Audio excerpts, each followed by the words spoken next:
আসসালামু আলাইকুম। আমার চ্যানেলে আপনাদের সকলকে স্বাগত। গোপালগঞ্জে নৃশংস গণহত্যা হওয়ার পর আর্মির কোনো আমরা বিবৃতি দেখতে পাইনি, কিন্তু গতকাল রাতে আর্মির ভেরিফাইড পেজের মধ্যে আর্মি সেখানে উল্লেখ করেছে যে ব্যাপারগুলো, আমি সেগুলো আপনাদের সাথে আলোচনা করব। ভিডিওটি শেষ পর্যন্ত দেখুন, ক্লিয়ার হয়ে যাবে। আর্মি সেখানে বলেছে গোপালগঞ্জে নাকি পুলিশের উপর, আর্মির উপর হামলা করেছে সন্ত্রাসীর, এবং সরকারি যানবাহন পুড়িয়ে দিয়েছে, পুলিশের গাড়ি পুড়িয়ে দিয়েছে। সে কারণে তারা বল প্রয়োগ করতে বাধ্য হয়েছে।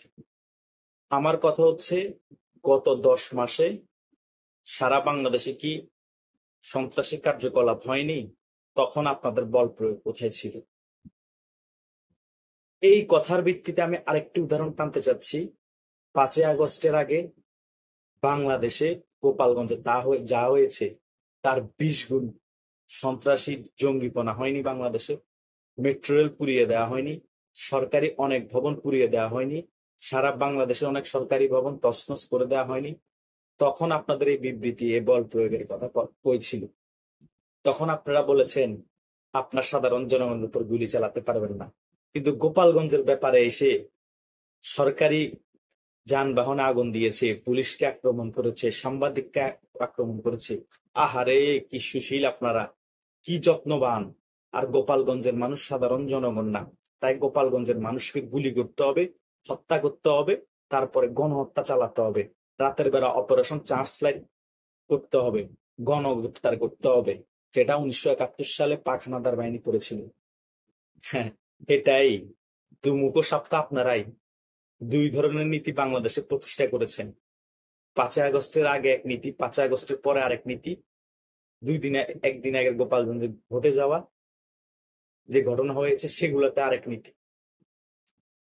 আর্মিকে আমরা ভালোবাসি, বিশ্বাস করি, সার্বভৌমত্বের প্রতীক মানি, কিন্তু সে আর্মি যদি মিনিটে মিনিটে নীতি চেঞ্জ করে, এক জায়গার মানুষের জন্য এক নীতি, আরেক জায়গার মানুষের জন্য আরেক নীতি তৈরি করে, এক জনগণের জন্য এক নীতি, আরেক জনগণের জন্য আরেক নীতি তৈরি করে, তাহলে সেই আর্মিকে আমরা ধরে নিব বায়াস্ট আর্মি। তারা কোনো জনগণের আর্মি হতে পারে না। তারা একটা দলের হয়ে কাজ করছে, তারা একটা দলের এজেন্ডা বাস্তবায়ন করছে।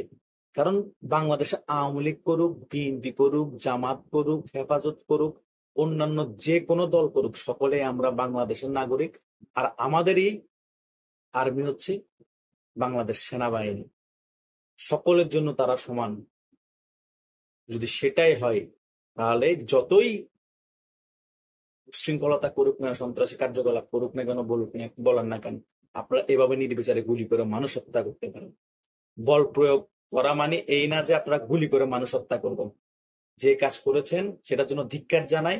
আর আপনাদের বিবৃতিতে আরো ক্লিয়ার হয়ে গিয়েছে, আপনারা 5ই আগস্টের আগে দেশে এসব অরাজকতা আপনারা চেয়েছিলেন, এবং 5ই আগস্টের পরও দেশে অরাজকতা চেয়েছিলেন, তখন বল প্রয়োগ করেননি, কিন্তু গতকালকে বল প্রয়োগ করেছেন। আপনারা কাদের এজেন্ডা বাস্তবায়ন করতেছেন, সকল কিছু আমরা ক্লিয়ার। আশা করছি সাধারণ জনগণও ক্লিয়ার হয়ে গিয়েছে। সাধারণ জনগণ, আপনাদের কোনো যদি মতামত থেকে থাকে, লাইক করে আপনারা আপনাদের মতামত আমার কমেন্টে জানাবেন। ধন্যবাদ সকলকে।